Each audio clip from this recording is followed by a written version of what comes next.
There is a woman in Kyoto who works for 3 hours every morning without checking her phone once. Not because she has removed the phone from the room. It is on the desk beside her. Not because she has installed an app that blocks distractions. She has no such app. Not because the work is so compelling that the phone ceases to exist as a temptation. She finds the work difficult on most days and welcomes any reason to set it down. But she does not set it down.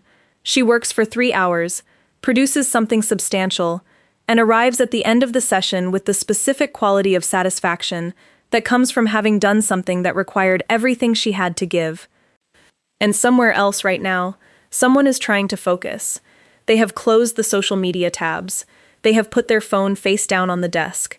They have made a cup of tea and sat down with every intention of doing the work that has been accumulating for 3 days. And within 11 minutes, they have opened a browser that was not part of the work. Within 17, they have checked their phone. Within 25, they have done a kind of work-adjacent thing that felt productive without being the work. And 2 hours later, with the work still not done, they feel the particular exhaustion of someone who has been working without having worked. What if the difference between these two people has almost nothing to do with willpower, self-discipline, or the strength of the intention they brought to the desk? And almost everything to do with 7 specific conditions that Japan has been building into its approach to concentrated work for centuries. Conditions that make distraction not a temptation to resist, but a structural impossibility. By the end of this video, you will know exactly what all 7 are. And habit number 4, the one that most productivity advice skips entirely because it sounds too much like doing nothing, is the one that most people tell me they could not believe they had been missing. Stay with me, because the ones at the end of this list change the way the first ones work. Before we get into the 7 habits, there is something worth understanding about what focus actually is, and why the modern world has become so effective at destroying it. Focus is not a character trait, it is a neurological state. Specifically, it is the sustained activation of the prefrontal cortex, the region responsible for goal-directed behavior, the suppression of competing impulses, and the kind of complex sequential thinking that produces meaningful work. The prefrontal cortex is not always in this state. It requires specific conditions to enter it and maintain it, and the modern environment has been designed, not accidentally, to prevent those conditions from forming. The average person now checks their phone 96 times per day, not because they lack willpower, because the devices in their pockets have been engineered by teams of some of the most talented attention researchers in the world to produce the specific neurochemical response, the dopamine hit of novelty, that pulls the prefrontal cortex away from sustained focus and toward the immediate reward of the new notification. Dr. Gloria Mark at the University of California, Irvine has spent decades studying digital distraction. Her finding, after an interruption, it takes an average of 23 minutes and 15 seconds to return to the original task at full cognitive depth. Not to return to the task, to return to the cognitive depth at which the task was being performed. 23 minutes and 15 seconds. For an interruption that took 11 seconds. The phone check that felt like nothing cost nearly 24 minutes of productive cognitive capacity. Japan did not design its approach to concentrated work in response to smartphones. It designed it in response to the fundamental challenge that focused work has always presented, that the mind, given any opportunity, will prefer the easier thing, and it built 7 conditions that remove the opportunity. The first habit comes from the Japanese tea ceremony. Temae is the precise, deliberate sequence of movements that make up the ceremony's preparation. Each action given complete attention, each movement performed as if it is the only thing happening in the world. The person performing temae is not thinking about the next step while completing the current one. They are completely in the current one. In the context of focused work, temae means one task, full presence, until it is complete. Not the management of multiple tasks across a morning. Not the alternating between the document and the email and the message and back to the document. One thing, fully attended to, until it is finished or until the session ends. Dr. Sophie Leroy at the University of Washington has documented the cognitive cost of doing the opposite. She calls it attention residue, the phenomenon by which, when a person switches from one task to another before the first is complete, their brain continues to allocate processing resources to the unfinished task. The result is that the person working on task B is simultaneously and involuntarily processing task A. The cognitive capacity available for task B is reduced. The quality and depth of the work on task B is lower than it would have been if task A had been completed or formally set aside. The person who alternates between the document and the email and the message all morning is not multitasking. They are performing each task at 60% of their cognitive capacity, producing 60% results, and wondering why the morning has produced so little. The woman in Kyoto does not multitask. She completes or formally suspends each task before beginning the next. And what she produces in 3 hours of full capacity work is what most people cannot produce in 6 hours of divided attention. This week, choose one task and give it complete attention for 30 minutes. Not minimize tabs, not a phone within reach. One task. Notice the quality of the 30 minutes compared to a morning of switching. The second habit is the one the modern productivity industry has recognized but rarely implemented correctly. Kanso is a Japanese aesthetic principle meaning simplicity and elimination of clutter. In the context of focused work, it applies not to the home but to the workspace, the specific arrangement of the desk, the screen, and the physical environment in which the concentrated work happens. Research from Princeton Neuroscience Institute has established that the visual field directly influences the brain's ability to maintain focused attention. Unresolved visual information in the field of view, objects that have no designated purpose in the current work, notifications in the corners of screens, papers that belong to different tasks, competes for neural resources with the work being attended to. The competition is involuntary. The brain cannot choose not to process the visual information in its field. It processes all of it, simultaneously, and the portion of processing capacity devoted to the irrelevant information is unavailable to the work. The Japanese workspace, the desk cleared of everything not required for the current task, the screen showing only what the current work requires, the physical environment arranged so that nothing in it is asking to be dealt with, is not an aesthetic preference. It is an attention architecture. The environment has been arranged so that the only thing the visual field offers the brain is the work. She does not tidy her desk at the end of the day. She arranges it at the beginning of each work session for the specific task that session will contain. The arrangement takes 3 minutes. The focused attention it enables produces the 3 hours. Before your next work session, remove from your desk and your screen everything that does not belong to the specific task you are about to do. Not to a drawer, out of sight. The physical clearing is the beginning of the cognitive clearing. The third habit addresses the most common mistake people make when trying to develop the ability to focus for longer periods. Most people approach the development of focused attention the way they approach other self-improvement goals, dramatically. They decide to work for 3 hours without distraction, sit down on Monday morning with that intention, manage 11 minutes, feel like failures, and conclude that they are simply not the kind of person who can focus deeply. Kaizen, the principle of continuous improvement through very small steps, says something different.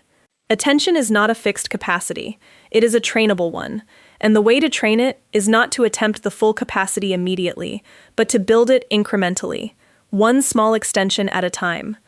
Dr. Michael Merzenich at UCSF, whose 50 years of neuroplasticity research appeared in the brain video in this series, has documented the mechanism. The brain's capacity for sustained focused attention is not structurally fixed. It is shaped by practice, and the practice that shapes it most effectively is the practice of sustaining attention just slightly beyond what is currently comfortable, not dramatically beyond, slightly beyond, and then resting and repeating. The Kaizen approach to attention. Begin with the session length you can sustain without significant distraction. For most people who have not practiced this, it is 12 to 15 minutes. Work for that length, rest. Extend by 1 minute the next day. The extension feels insignificant. Over 8 weeks, it produces a focused attention capacity that would have been impossible to achieve through dramatic intention. She did not start with 3-hour sessions. She started with 20 minutes. 7 years ago, she added 1 minute per week. The 3 hours are the result of a Kaizen approach to attention that she has never once described to anyone as a practice. This is the habit most productivity advice skips, the one that sounds like doing nothing. Here is why it is the most important of the 7. Mushin, empty mind, no mind. is a concept from Japanese martial arts describing the mental state of the practitioner who has released the anticipation of the next move and the analysis of the last one, and is present only in the current moment. In the context of focused work, it describes the brief, deliberate emptying of the mind that happens before the session begins. Most people begin their work sessions while still cognitively occupied with what came before. The commute, the email that arrived at 8:30, the conversation that ended badly, the task from yesterday that is still unresolved, all of these are running in the background of the prefrontal cortex when the person sits down to work. The work session begins not with a clear mind, but with a mind already partially occupied. Research from Dr. Michael Inzlicht at the University of Toronto on task transitions has found that the quality of attention brought to a new task is directly influenced by the degree to which the previous context has been released. A person who moves directly from one cognitively demanding activity to another carries the cognitive residue of the first into the second. The quality and depth of attention available for the new task is reduced by the unresolved processing of the previous one.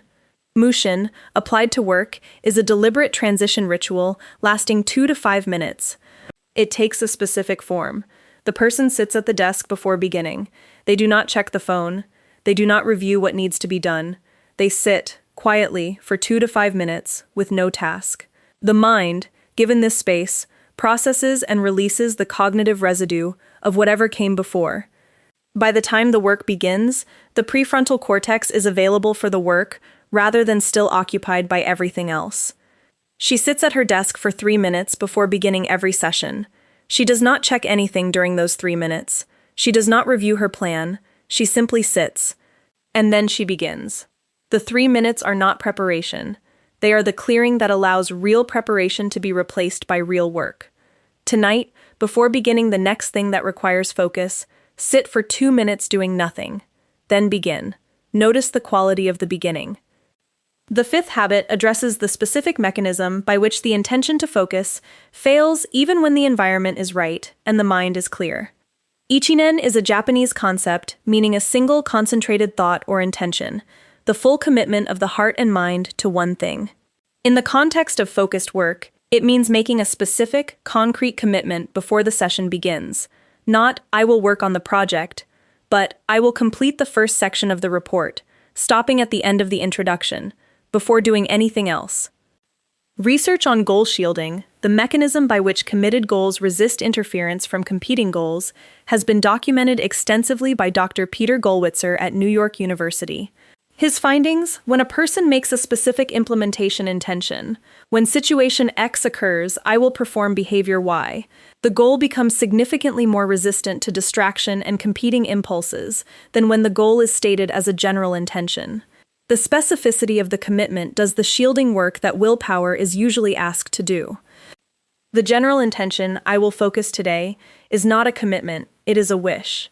The specific intention, I will write the first 200 words of the introduction before looking at anything else, and when I finish those 200 words, I will pause for 5 minutes before continuing, is a commitment.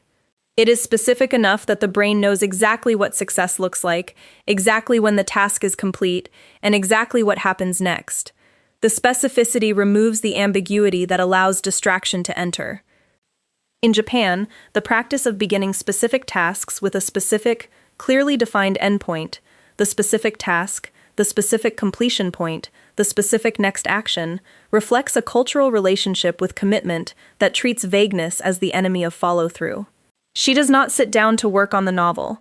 She sits down to complete the scene that ends when the character leaves the room, and she does not stop until that scene is complete. The sixth habit is the one that the productivity world discovered and named incorrectly.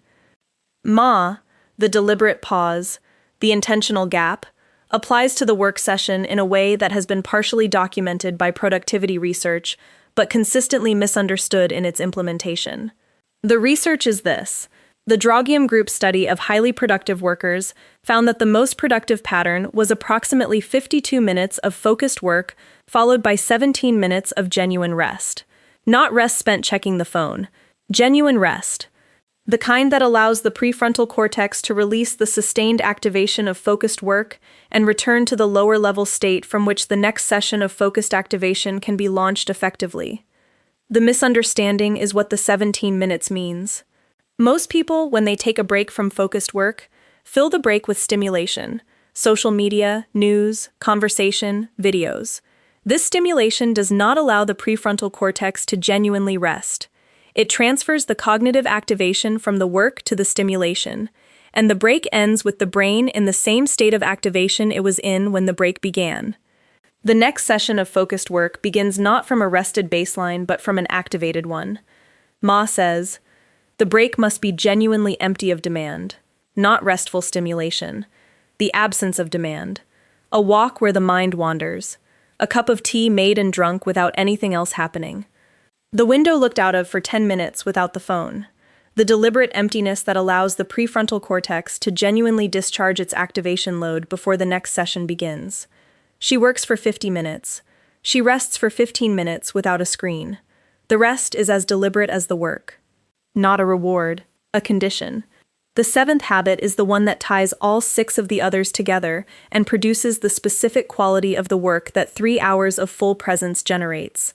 Seijaku, stillness, silence, tranquility, is the Japanese comfort with genuine silence. Not the silence of a person waiting for something to fill it. The silence of a person who understands that silence is not empty but full of what needs to happen without interruption. After a session of deep focused work, the prefrontal cortex has processed an enormous amount of complex information. The connections made during the work, the associations drawn, the problems partially solved, the thinking begun, require a period of consolidation during which the brain integrates what happened. This consolidation is the work of the default mode network, the brain's internal processing system that activates during periods of genuine, unstimulated rest. Research from Dr. Helen Immordino-Yang at the University of Southern California has found that the default mode network plays a crucial role not just in rest but in the integration of learning and experience. After a period of focused cognitive work, the default mode network processes what happened, draws connections that the focused attention was too narrow to notice, and consolidates the work into the long-term understanding that allows the next session to begin from a higher level than the previous one ended. The person who ends a focused work session by immediately checking their phone is interrupting the consolidation process that makes the session permanently valuable. The person who ends the session with 10 minutes of genuine silence, not meditation, not a formal practice, simply doing nothing that requires the mind, allows the consolidation to complete. She does not check her phone when the session ends. She makes tea. She drinks it. She looks out the window for 10 minutes. Then she does whatever the day requires. And the work she did in the session, over years, has compounded into a depth of skill and understanding that 3 hours a day of divided attention and immediate stimulation between sessions would never have produced. 7 habits, none of them requiring a new app, a new device, or a new subscription, all of them ancient. Tamae, one task, full presence, the attention residue eliminated by the simple act of completing what was begun before beginning what is next. Kanso, the workspace arranged as an attention architecture, the visual field cleared of everything not required by the current task. The kaizen approach to attention, the 3-hour capacity built 1 minute at a time, over weeks and months, until the capacity that seemed impossible is simply the capacity. Mushin, the 2 to 5 minutes of deliberate mental clearing before the session begins, the cognitive residue of what came before released before the work, asks for what comes next. Ichinen, the single specific commitment that replaces the general intention, the goal shielded by specificity from the competing impulses that ambiguity invites. Ma, the 17 minutes of genuine rest between sessions, the prefrontal cortex allowed to discharge before it is asked to activate again. And Seijaku, the silence after the session that allows the default mode network to consolidate the work into something permanently valuable. The woman in Kyoto has been working this way for 7 years. She did not start with 3 hours. She started with 20 minutes, and a kaizen approach to attention that she has never once described as a practice. The 3 hours are simply what 20 minutes became, 1 minute at a time, with 6 conditions built around it that she has never thought of as conditions. Tonight, before your next work session, take 2 minutes of genuine silence before you begin. That is habit 4. That is mushin. That is the one that makes all 6 of the others accessible. If this changed the way you think about your own capacity for focused work, share it with someone who has been trying to focus and concluding that focus is not something they have. They may not have a focus problem, they may have a conditions problem. Take care of yourselves, and I will see you in the next one.